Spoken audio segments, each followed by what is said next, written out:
Hello everyone, welcome back to the channel, and in this video, which was supposed to be a kind of a shorter video of me just adding in some much needed hardware to the 5170, there was a pretty big change of plans, as you can see, since the IBM 5170 is all the way torn apart behind me.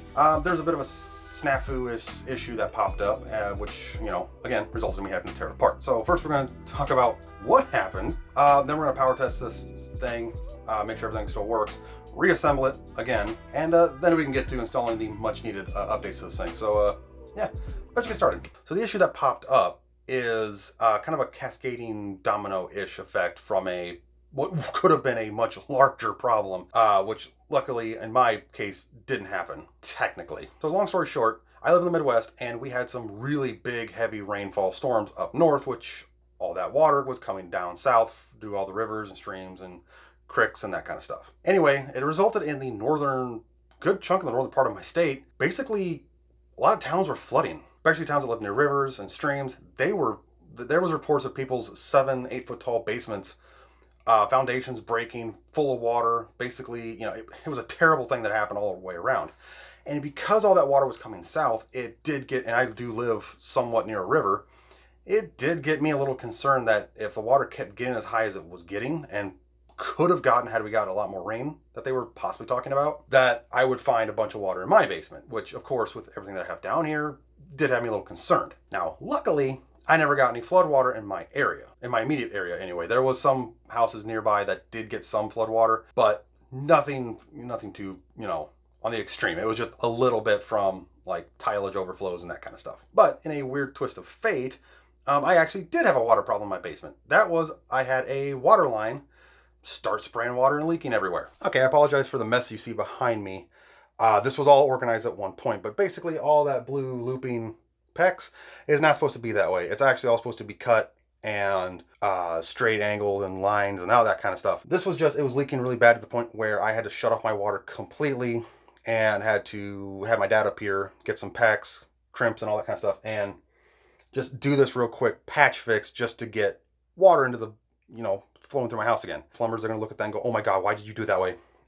It's all going to be cut and refixed here soon. That's why everything's not organized on this backside, because it all needs to be moved again. Anyway, now because there was water spraying everywhere, I didn't know how bad this water spray was going to be or how much water was going to get down here, because we were trying to basically cutting our main line, trying to get things to work. I had basically moved everything from over there to the bench, so the bench was messed up, and it resulted in me unplugging a lot of the computers I had set up on my bench back here for displaying. And as a result, I kind of forgot that I, you know, had to plug them back in. And with one of these was the 5170. I was actually playing some games down here in my off time, messing around with some software, some different drive stuff, trying to figure out which games would work best on it, and a 286 for like that, and the Portable 2, etc. Anyway, as I opened up the 5170 to get things prepped for this video, which was installing some hardware and some parts, I was horrified to discover this. I don't know how well you can see it, but yeah, that's the battery pack I installed to save the CMOS and BIOS settings. Which yes, I need to throw that out. That is absolutely disgusting. But yes, it was dripping all over the board and it got me in a panic. So instead of recording the video then, I basically immediately had to scrub this thing with vinegar and baking soda and distilled water and isopropyl alcohol to get it all cleaned up, because the last thing I need is this computer of all things to quit working. Because A, it's historic, it's a 5170, it's an early 5170, and it actually took me a long time to find a 286 based IBM, so really don't want anything, hopefully this thing wasn't damaged. I don't think it was, because it looked like what was dripped on it was not that much. I don't see any damage on the board, like any discoloration, so it should be fine. Yeah, this is actually my own fault. These are, I believe they're carbon pile batteries. You know, I never realized that's what they were, but after I posted a picture of this on Facebook, a lot of people were saying, oh my God, why'd you use carbon, pile batteries? I didn't know they still made those things, but these were sold in the dollar store. I literally was only going to use them just to verify that the 5170 would retain the hard drive parameters and stuff for the CF card. and stuff like that. And I was going to swap it out with much higher, dollar Duracell or Rayovac or whatever the case may be. I was going to use better batteries in this, and I just never did because I never assumed I was going to unplug this thing for more than a month or 2 months. So this actually caught me by surprise. So I did do a little PSA shorts of check on these if you accidentally used these cheap dollar store batteries for these vintage machines. But anyway, that needs thrown out. Let's get to, let's grab the chassis, plug everything back in, and make sure everything works. But first, let's take a really good look at this 5170 board, because I never did that in the first restoration, and this board's actually stupidly impressive. Okay, and here's all the parts. Everything turned out pretty good. These didn't get any damage on them, but just for a recap, here's the Magitronic branded Windbond I/O controller. This is actually the only I/O controller that I actually found to work with the 286 here. I don't know why. I do have a Gold Star Prime 2. That's supposed to be super compatible, but it didn't want to work. We have my temporary sound card, which is powered by the ESS audio drive ES1688F. This one basically just works as an ad-lib. In fact, none of this part even functions. No drivers needed, no initialization. It just reads it as an ad-lib. I do want to replace this at some point with a more hardware-ish, error correct-ish, like an ad-lib or something like that in the future once I get, maybe buy an ad-lib clone or something. Because, a Sound Blaster is kind of a waste in this machine, because none of the games that are going to be capable of running on this in any way, shape, or form, not a lot of them are going to have Sound Blaster support. Yeah, the Sound Blaster will work, but usually just as an ad-lib.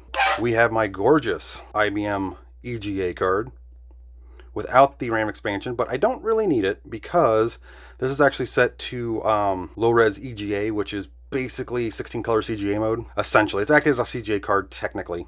And that's because the AMDEC monitor I have is not EGA. Until I get one, it'll be low-res EGA, which is fine because most of the games that run on this run in that mode anyway. Okay, and the RAM card here is a little bit, well, it's the Intel above board. This hasn't changed. But if you remember my restoration and upgrade video, these two banks of RAM chips were not here originally. It was just this, which was 1 meg. These chips are out of the Compact Portable 2.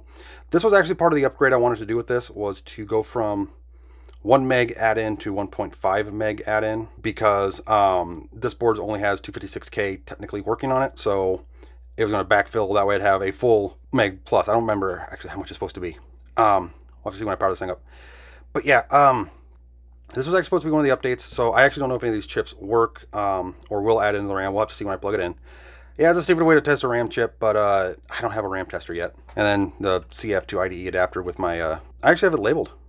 IBM 5170 DOS 6.22. I have it labeled because my intention is I want to buy a 32 meg or whatever size one that's more closer to this era to run PC DOS 3.3.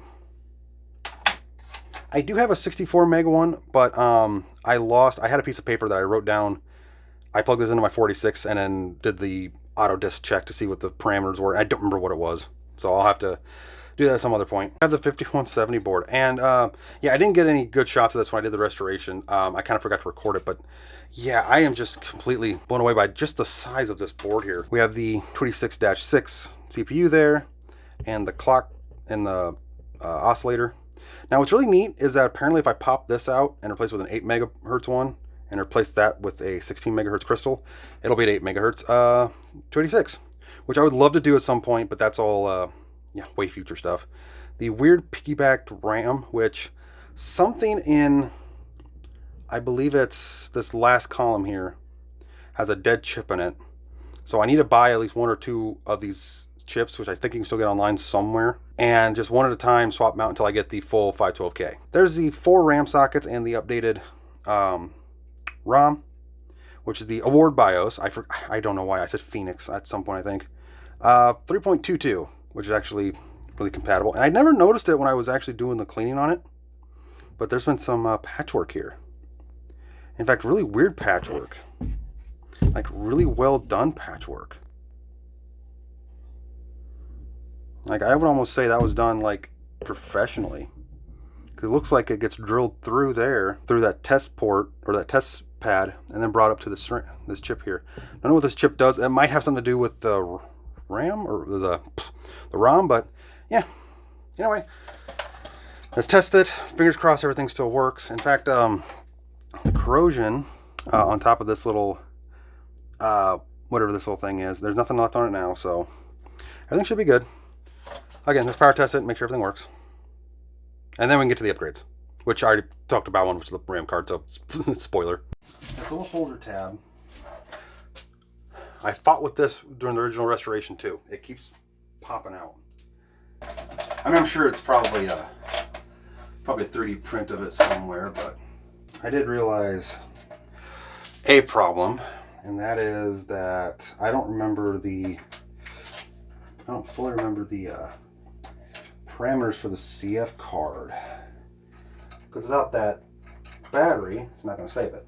I mean, yeah, I would probably put in a different card like VGA, so I could use that TV to make sure it powers on, but it's already set up for the EGA card, so let's just run that.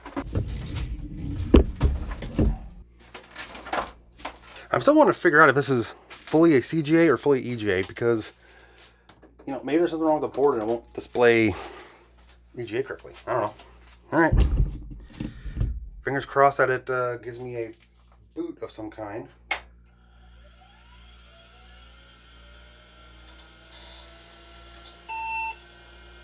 That's not good. I'm gonna give a beat code, but there's nothing on screen. Where's nothing on screen? Okay. Okay. It powers on and works. All right, so let's get on with the putting it back together, and then we can do some upgrades.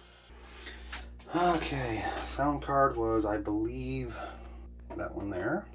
I want to say I had it in a 16-bit slot, but I don't remember. Okay, and then the hard drive. I will find out, because if not, it just won't flash anything, so we'll just leave that right there for now. Okay, that's just, oh, keyboard. Let's try out my mouse system's keyboard, which is extremely yellowed. Okay, so this should have the keyboard error go away. Okay. All right. Testing memory. Okay, keyboard works, but the key just worked. Yep, and I got rid of the keyboard error. Great. So let's see if it'll boot. Control Alt Escape. Diskette 1 should be this 1.2 meg. None there. I think it was 240. Oops. It was 246. 63. 16. I believe. I think it was 6316, or was it 1663? I don't remember. I just want to skip the memory. I just want to see if it'll boot. Diskette drives or drive types mismatch. Why is it still doing that? It's been doing that ever since I put this thing together. It keeps saying that, no, that can't be drive B. So now I want to boot. Maybe I have the wrong. Okay, so maybe it's 1663. Okay, there we go. 121. Okay, now that's right. All right, please boot into DOS. Skip all the memory tests. I don't care about that right now. I just want to see this thing boot. Okay, so still a diskette drive error. Ever since I built this thing, it's been acting weird like that. Real-time clock error. Well, yeah, it's going to, but please. Okay, we're booting DOS. Good.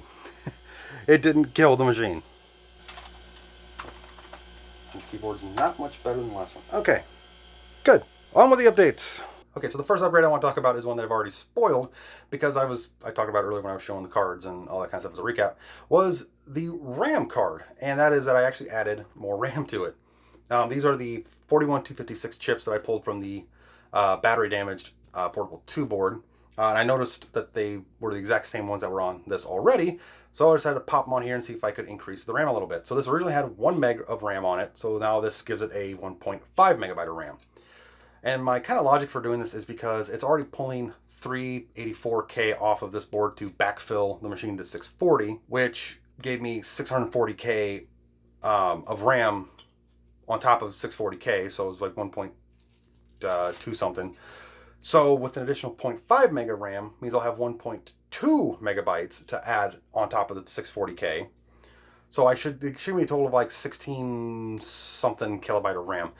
Kind of overkill for a machine of this era, but this also does mean that it'll run anything I want to throw at it. And even though, yes, the CPU is the weaker of the CPU, so adding 1.5 mega RAM, no game's going to utilize this. I don't think any software is going to utilize this. But this does give me at least a little bit more RAM to play with, and I think there's some other benefits to that, like I could use as a RAM cache, or something like that on 280. I don't know if you can do that on 286, but you know, maybe something needs to try out at some point. Okay, so the next upgrade I want to be installing on this thing is one I wanted to install originally from the beginning, and that is this, a 3.5-inch floppy drive. This is going to make it a lot easier to install some games and some media, because a lot of them are in a 1.44 megabyte image or a 720K image, and this just makes it easier to work that to utilize them and work them that way. And yes, I could just pop the CF card out and do it that way, but some games actually require you to install it from floppy for it to work correctly. Even if you copy the files over to my CF card, I did have some problems installing some games. So this will make it a lot easier. And as I'm saying that, I'm realizing that this may not work because this is not the floppy drive I had originally set aside for it. It doesn't have the rails on the 2.25 adapter. So this may not work the way I want it to. But we're still going to plug it in, install it, and then go from there. And even though I'm not going to do it in this video, one upgrade, or downgrade technically, that I want to do to this is install a 64 or maybe a 32 megabyte CF card and install PC DOS 3.3, which would be the correct DOS that this machine would have came with or would have had. The only problem with that is I don't remember the parameters that this thing was displaying. I did plug this into my 486 using an IDE adapter, and for whatever reason I wrote down the parameters, but I can't find the adapter or my notebook with the parameters anymore, so I'll probably do that as a shorts if I ever find the notebook and do it that way. So let's just install this 3.5-inch drive and the RAM card and see if everything works. I'm also really excited because I got a new light. Oh, that's so nice. All right, so let's install the RAM card first. Make sure it counts up all the RAM. Which I'm just now realizing I probably should have let the RAM count up from the BIOS or from the post test, but you know, I wasn't thinking. Okay. 640 found. Okay, pass explain testing.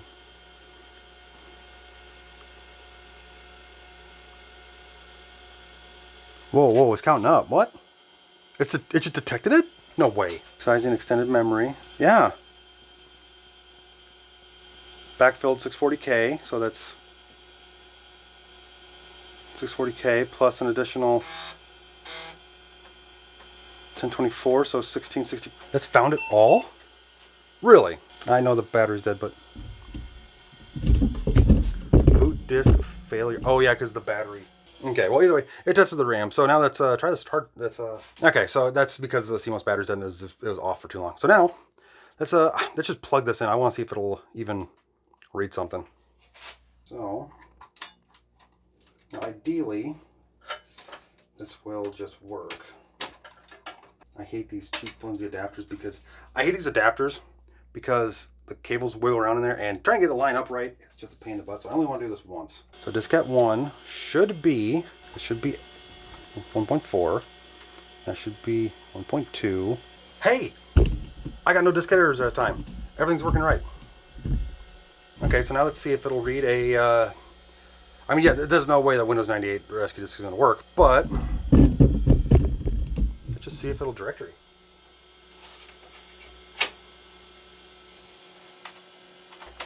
Oh, that's not good. Volume drive A has no label. Volume serial number. That's weird. Okay, so that's not working. All right, let's try Biscuit Robots for MS-DOS.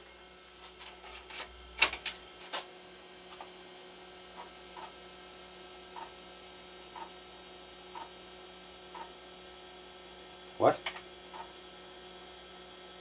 Huh. Interesting. Maybe the drive's... Well, it says it's got a serial number in the... What? Okay. Let's see if I can find a different 3.5-inch drive, because that didn't work right. I could be funny and install a tape drive. Alright, I don't care if it's a little yellowed. I just want to see if this works. Like, why is this not working? Okay, so it's also there. I wonder what the time limit is for that. Like, because I had this off for a little bit looking for a floppy drive. So I kind of wonder if it's like, it was like a few minutes? Like all the capacitors, you know, wear down? I mean, at least that's a good, you know, indication that the capacitors are holding at least a little bit of charge, so they're working. This kit, what? No, it's not. 1.4. No, it's not. This is like the third or fourth floppy drive I got to try right now. What is going on? Oh, and now that cable's not right because it's the wrong.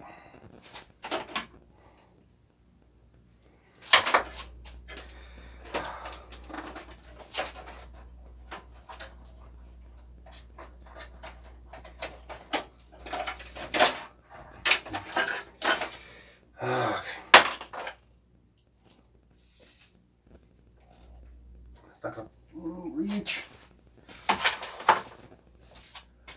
Oh, this is so crap. I lost count of how many floppy drives this is now. This one's wrong because this one has that extra pin that this cable doesn't use. And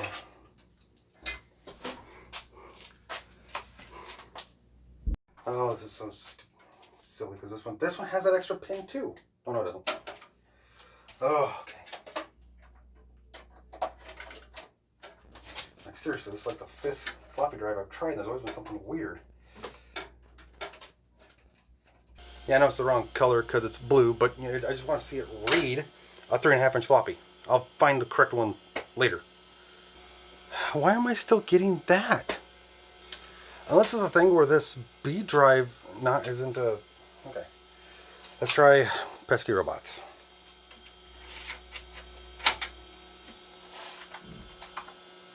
What? You've got to be kidding me. I've lost track of how many drives I've tested. There's one on top of the monitor. There's like 3 or 4 over here. Okay, this one finally let it boot. Okay.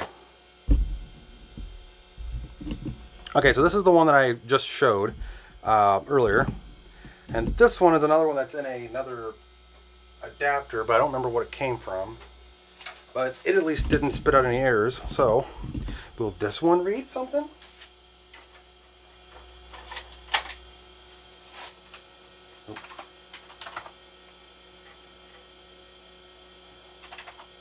Oh! Oh, finally. Finally. Let's just go, 2, sound is, let's go 3, and music 3. Finally! Oh, that is so annoying. Yeah, I'm not kidding by this.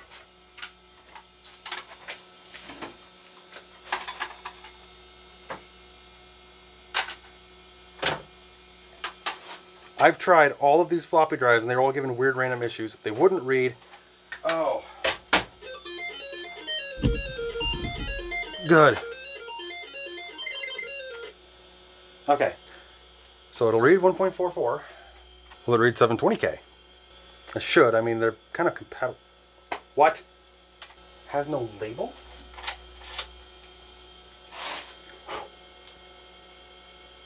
It does. I just wrote that.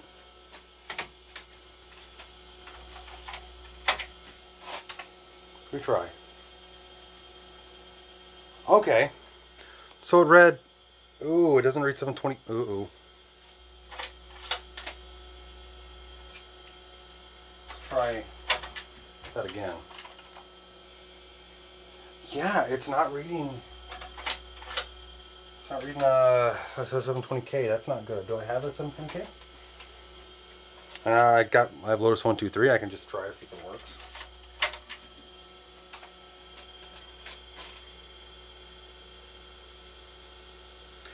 Okay. Okay, so it did read Lotus. Okay, so there's just... Okay, so I just have to rewrite this. Rewrite Plan X3. Okay. Good. Okay, let's find a way to get that installed into the chassis now. Okay, so I might have to drop, because the way this cable is in short, I might have to drop B drive into there. How do I take that apart? Okay, I actually go back and watch LGR's video. Apparently you just take this bottom plate off. That was on there pretty tight. Oh my god. I should use a bigger screwdriver for that one. Okay, and then take that plate off. Unfortunately, I don't have any of the, because yeah, now that I'm using a different drive style, I don't have these brackets. Okay, that should be fine there. That should fit basically kind of like that. It's not the ideal drive I'd want to use. I would like to have found the actual drive for this, but I don't even want to know how much the actual, part numbered IBM one would cost on eBay. So to hold that in, okay, this is the drive that didn't work, but with that, ha! That would work just fine. Yeah, let's take this drive out of there. Yeah, it won't match perfectly. Or no, let's just take the rails off. In a weird twist of irony, the screws that held these brackets to that drive I just took off are flathead, just like what IBM kind of used. Oh, I love it. Okay. That actually fits in there really good. Cover plate back on. So could I use these screws here to hold this drive in? Oh my god, I can. That means all I gotta worry about losing in the future is that. Alright, let's get this thing buttoned up and show it off all working.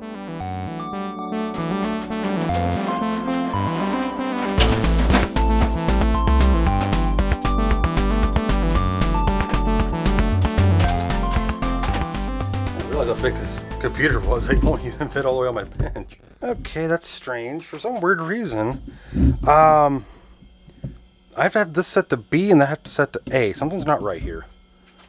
I don't know what happened, but no, it's reading as A. Wait, what? Oh, well, it's got to be the way the cable's set up then. Okay, so let's try the B drive.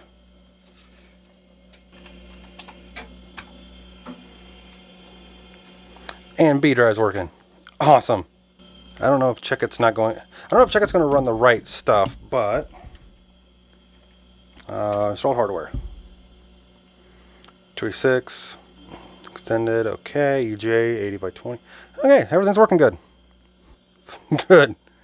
So yeah, this video took a lot longer than I was anticipating or expecting, because I originally planned to just install the 3.5-inch drive here. Install the RAM chips, power it on, hey, it works. Or in the case of the RAM chips, hey, it doesn't work. Take the RAM chips out. Try out some floppies, hey, they work. Video done. Maybe a 5-minute video, like a quick update thing. But with the water line leaking, and then the domino effect of unplugging the IBM and moving it, and cascading into the cheap carbon pile batteries here, which are my own fault for using them, leaking all over the board, resulted in me having to tear this tank of a machine all the way back apart, re-scrubbing, re-cleaning, and then letting dry, and then power testing it, fingers crossing that everything works, which it does, which, that would have been it's been kind of a headache.